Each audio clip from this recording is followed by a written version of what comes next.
Salut les devs, aujourd'hui je vais vous parler d'un petit souci que j'ai eu dans Visual Studio Code, un truc tout bête, mais qui peut rapidement prendre la tête.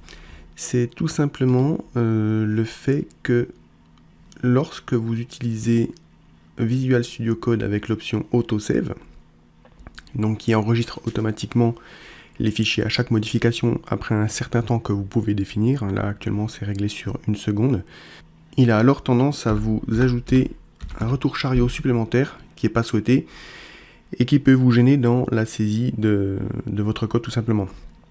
Là par exemple je vais saisir route 2.2 et vous voyez il me renvoie directement à la ligne. Si je tape 2 points, il me renvoie également à la ligne.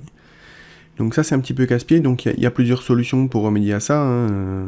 Tout simplement désactiver l'option autosave, mais bon parfois on utilise cette option là parce que soit on est fainéant comme un bon développeur et on n'a pas envie de faire CTRL S à chaque modification, soit on a mis en place derrière des choses qui nous permettent de visualiser notre code directement dès qu'il est modifié. Donc bon, c'est pas forcément la meilleure solution. La seconde solution, ça serait d'augmenter le temps de prise en compte de l'autosave pour le passer à 2 secondes ou 3 secondes. Mais bon, ça n'a que peu d'intérêt puisque au final, vous ne pourrez pas visualiser tout de suite votre modification et ça va vous faire perdre plus de temps qu'autre chose. La troisième solution, c'est tout simplement de laisser des lignes à la fin et comme ça vous pouvez taper sans aucun problème, il n'y a pas de souci. Bon, tout ça c'était des solutions, des petits patchs et c'est pas la solution, la bonne solution pour moi. Donc en fait je me suis dit il faut que je trouve pourquoi ça fait ça et éventuellement trouver la solution. C'est mieux que de mettre des patchs, mettre un sparadrap sur une jambe de bois comme on dit. Donc en fait en cherchant un petit peu, je me suis rendu compte que j'avais l'extension Editor Config for VS Code, donc je ne sais pas si c'est votre cas ou pas.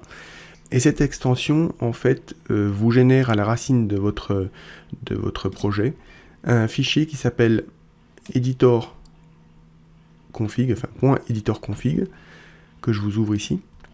Et on se rend compte en fait tout simplement que dans sa configuration, pour tous les fichiers, il ajoute automatiquement une ligne finale.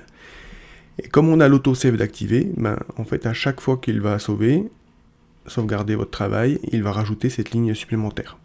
Donc pour résoudre le problème, il suffit de passer cette valeur à false. Ça va le faire pour toutes les extensions de fichiers que vous codez. Si vous voulez le faire que pour un certain type de fichier, vous faites comme ici, par exemple vous mettez entre crochets étoile.php, vous rajoutez cette ligne avec false et ça ne le fera que pour les fichiers PHP. Voilà, donc là mon fichier, comme je suis en autosave, il a été sauvé automatiquement. Maintenant si je reviens ici, que je prends bien garde de supprimer la dernière ligne qui était un des patchs de tout à l'heure, si je tape route, vous voyez qu'il ne me renvoie plus à la ligne. Je peux à présent travailler normalement. Voilà, donc je voulais vous présenter cette petite astuce parce que je sais qu'on est plusieurs à avoir rencontré ce problème et ça pouvait être assez casse-pied. Donc si ça peut vous aider, voilà, c'est super. Écoutez, je vous souhaite une bonne journée, restez happy to dev et puis on se retrouve dans une prochaine vidéo très bientôt. Ciao ciao!